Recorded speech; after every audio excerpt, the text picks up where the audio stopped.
Following sponsored program are strictly those of its host, guests, and callers that are not necessarily those of this station, its staff, management, or sponsors. Welcome to the STARS program, Seniors Taking Active Roles in Society, with your host, Anita Finley.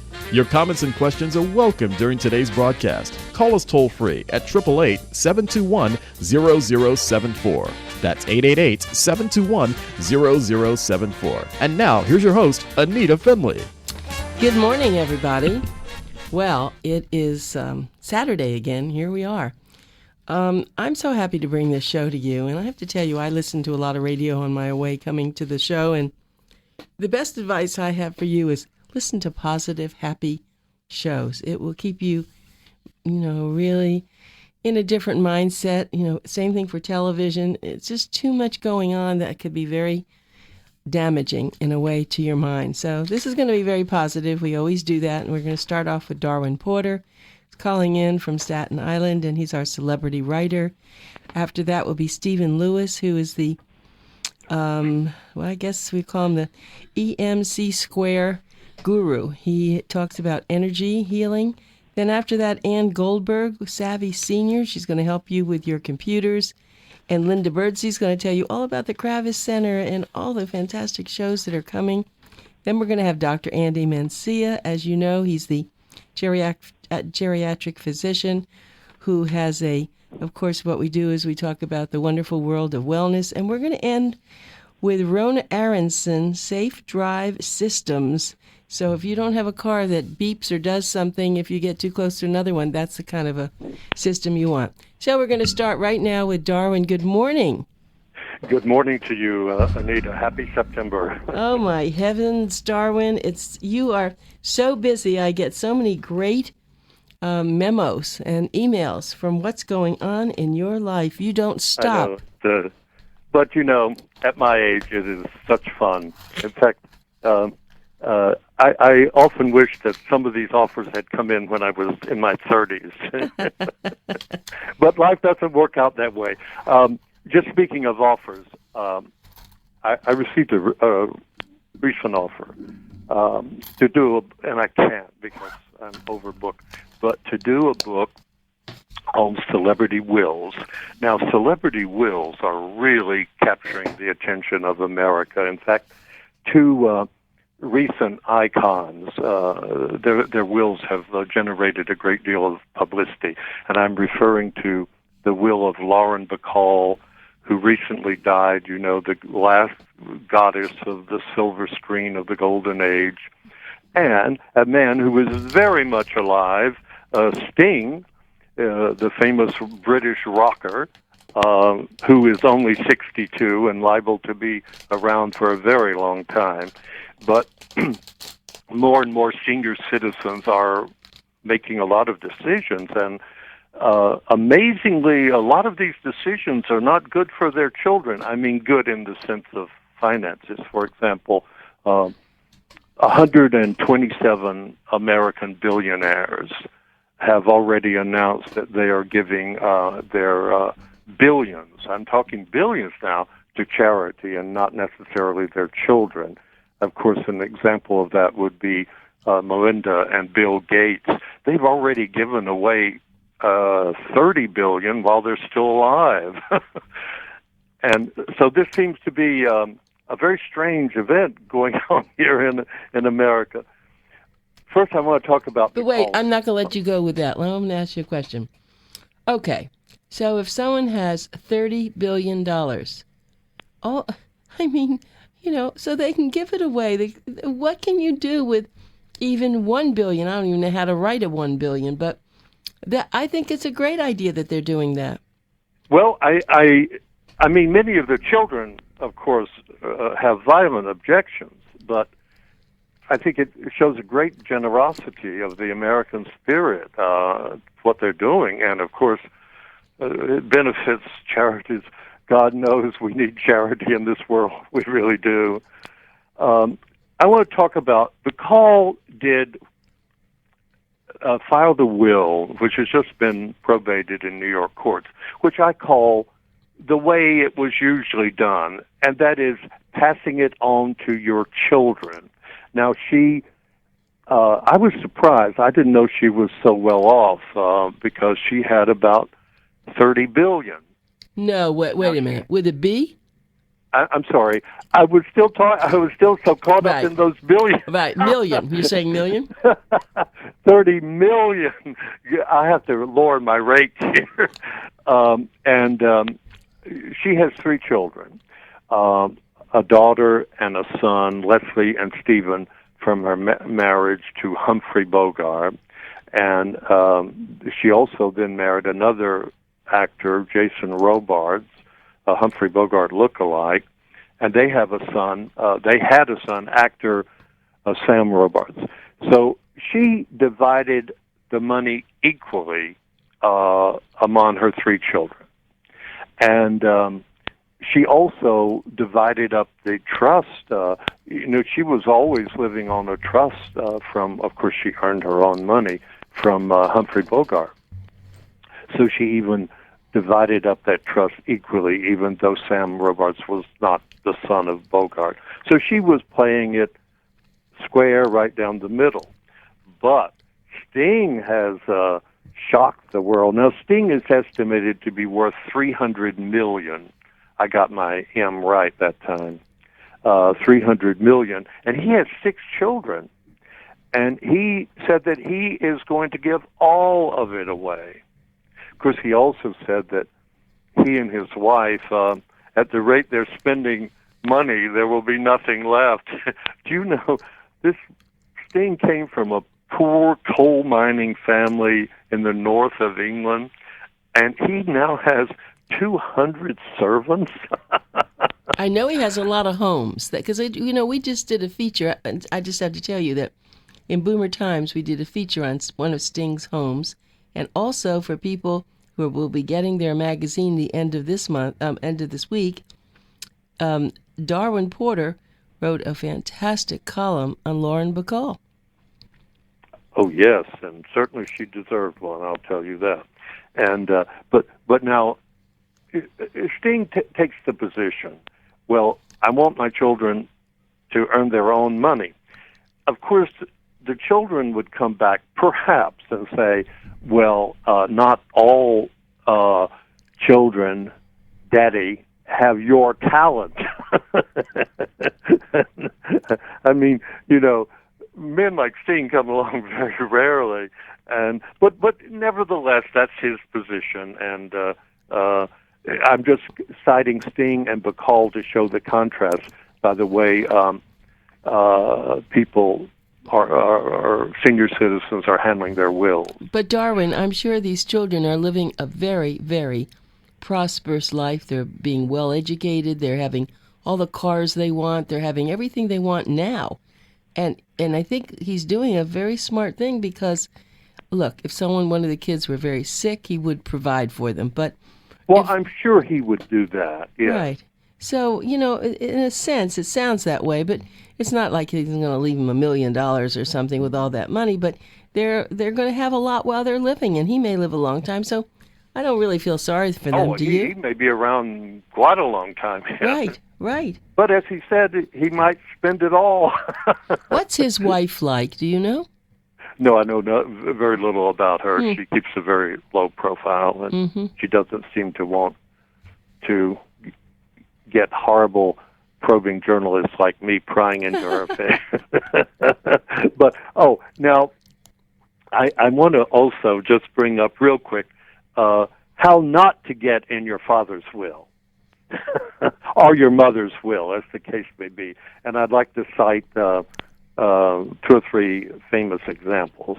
Now, all of us remember the matinee idol Robert Taylor. I'm sure you do. Yes.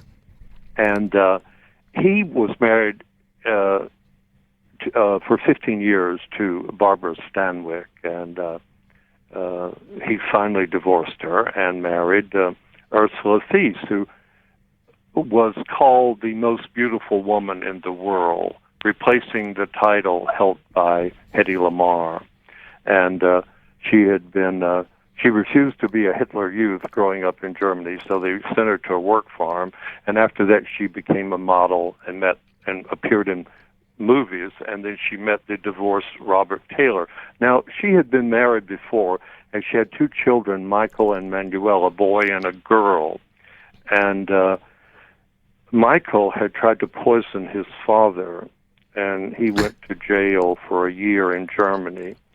And then she married Robert Taylor, and Robert Taylor was always afraid of his son Michael. In fact, they really didn't get along, and this was really hushed up at the time.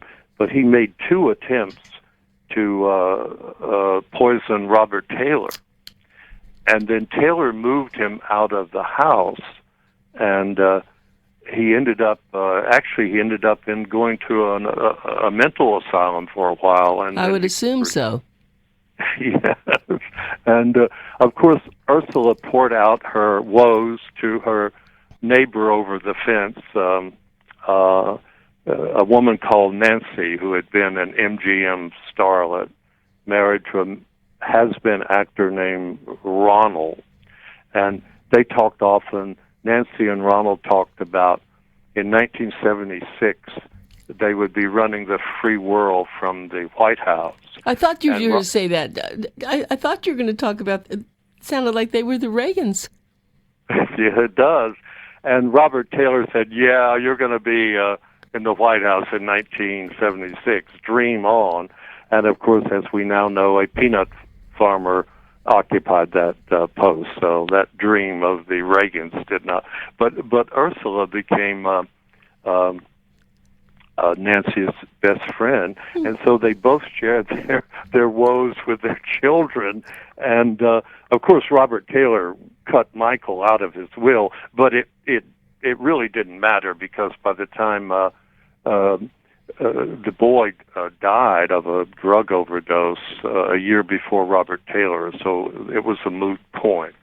Now, I was sort of involved in another will situation where a woman cut her daughter out of the will, and my agent was Jay Guerin, and he had actually been a friend, really, of Betty Davis for many, many years. I used to dine with him at Sardi's, and then one day Jay decided to betray Betty Davis, and her daughter, he got her daughter, B.D. Hyman.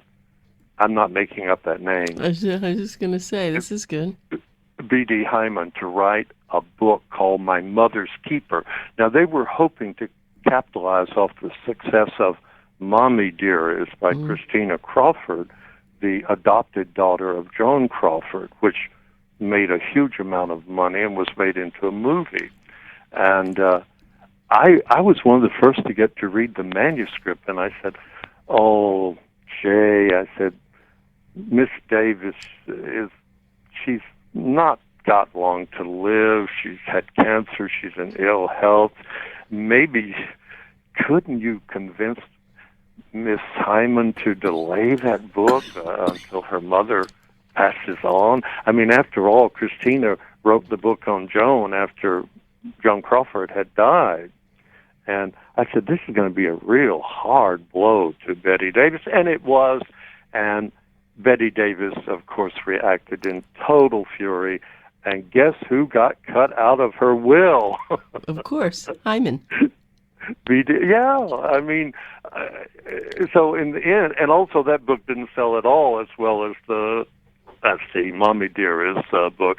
So if you're going to get the revenge on your parents, don't do it while they're still alive. That's what I always said. You know, I thought those two stories were interesting, but the one that has fascinated me all my life, and talk about the great wills of I could talk about the Jackie wills and everything, but a few minutes on Doris Duke.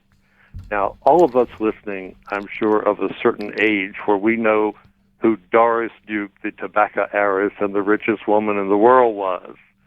And her father, although he gave tremendous amounts to charity, he died in 1924. I mean, Duke University, various things like that. But he left his daughter $100 million. Now, $100 million in 1924 would be worth about 1.3 billion. So he was pretty well off, and he also left a lot of money to his wife, Nanaline Duke, who was known as the Witch of Wall Street. Well, Doris was very happy to get her money, but she was a teenager, but she sued her mother for a lot of her holdings and actually won in court. Why is that? It was amazing. What was that? Why was that? Well, because I think the jury was sympathetic to her, but some of these court judgments could have gone either way, and you never know the mind of the jury, but they said Duke had a case that those holdings rightly belonged to her, and that the mother was well taken care of, and I don't know, the jury prevailed, and Doris prevailed. Now, her mother ultimately forgave her, because when she died in about, I think it was 1962, she still had $250 million left to pass on to her daughter. So the very interesting thing, though, that now the Duke case is a different thing about a daughter. Doris Duke and her first husband, William Cromwell, had a daughter who lived for 30 days named Arden.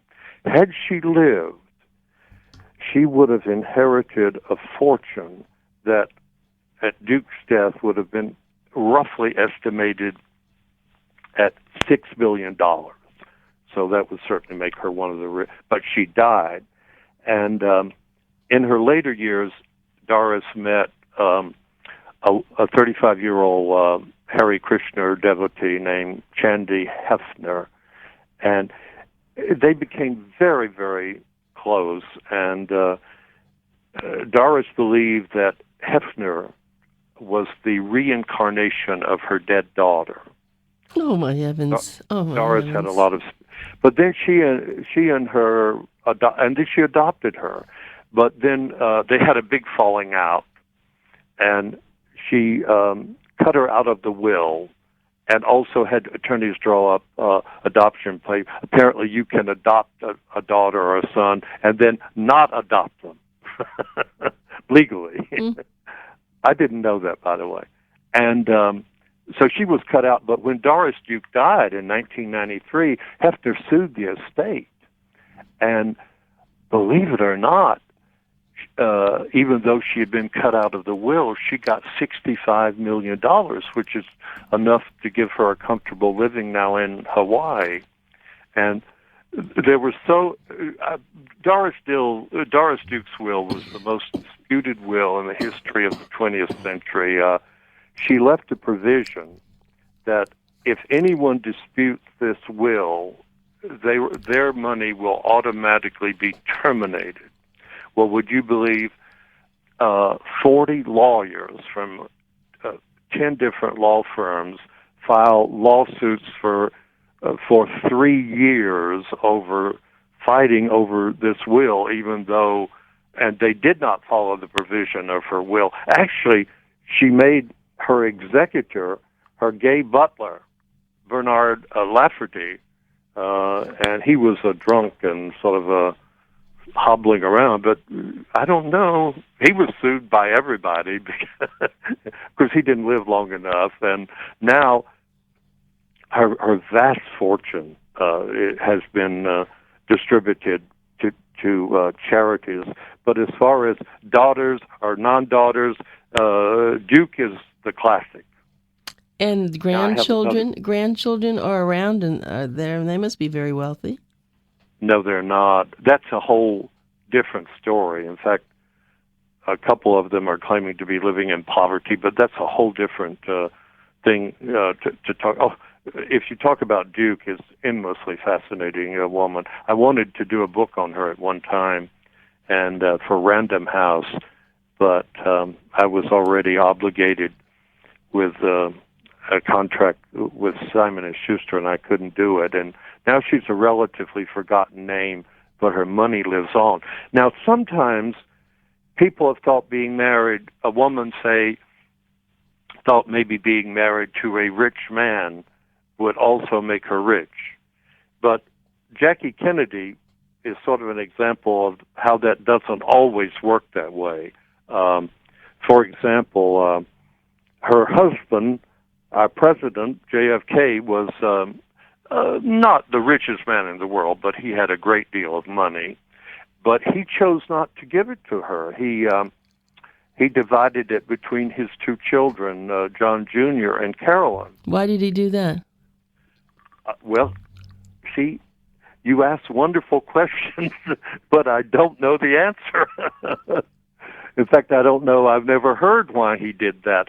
But he gave her a maintenance fee, but that was about $100,000 a year, which was a generous amount in 1962, but not for a woman of Jackie's taste.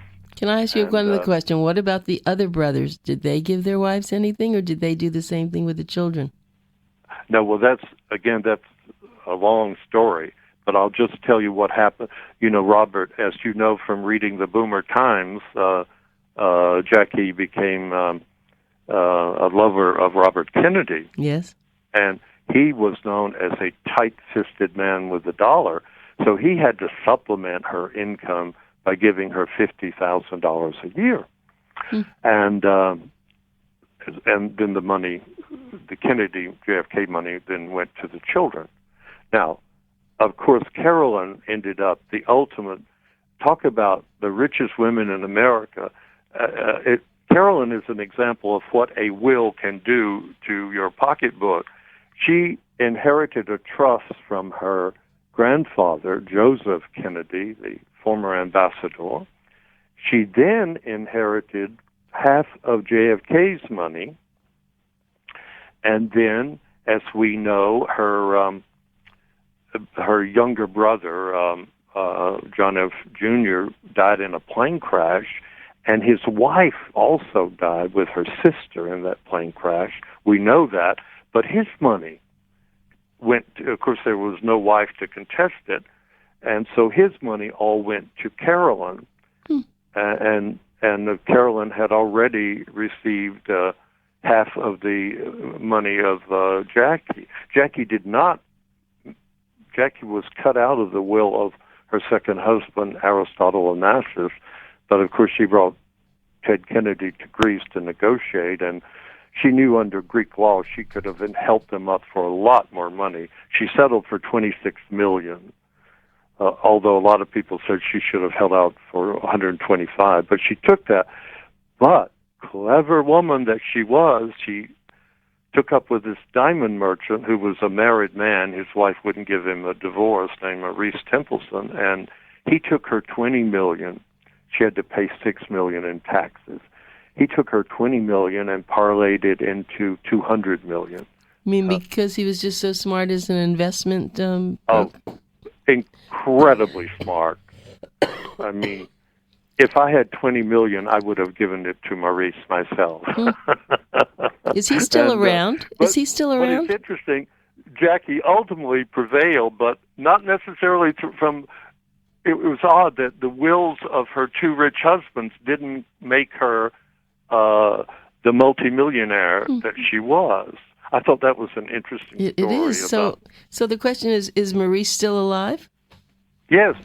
And still married. Right. That's interesting. So it's the whole thing on wills today. And yeah, it's a very big story, as a matter of fact, because people keep changing their wills. You know, 1 minute you're in it and the next minute you're out of it. Yes. Yes. Well, I had great exposure to particularly senior citizens of Florida. I once did a book called The Frommer's Cruise Guide to the Caribbean, and I sailed on all the major lines. And a lot of the passengers, they might have come from New York, Pennsylvania, Ohio, but they had moved to Florida, and they were sailing on these cruise ships from Florida ports. And, you know, on some of these ships you dine with other passengers. And the one thing that startled me is how many of the passengers who were usually often beyond 65 years old, and sometimes in their 90s, And many of them just would openly admit that, well, we're spending it and we're going to have a good time, and we're going to let our children take care of themselves. It's great. Well, Darwin, we have run out of time, and I love this conversation. I know we didn't get a chance to talk about some other things, but we will next time. And thank you so much for getting up and making our morning great this morning. All right, I'm going to go right now and call my lawyer and get to work on my will. Okay, goodbye. Okay, goodbye.